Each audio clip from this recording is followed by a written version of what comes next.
You ask Tiger to solve.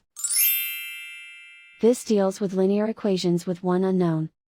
The final result is t equals 7. Let's solve it step by step. Simplify the expression. Group the coefficients.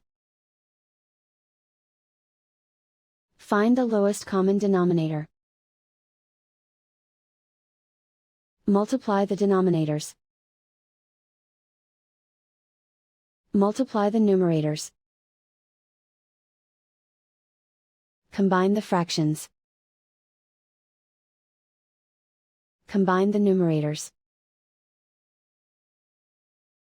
Find the greatest common factor of the numerator and denominator. Factor out and cancel the greatest common factor. Isolate the t. Multiply both sides by inverse fraction 7/1.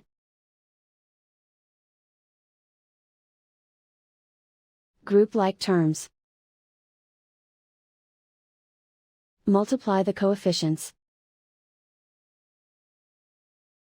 Simplify the fraction.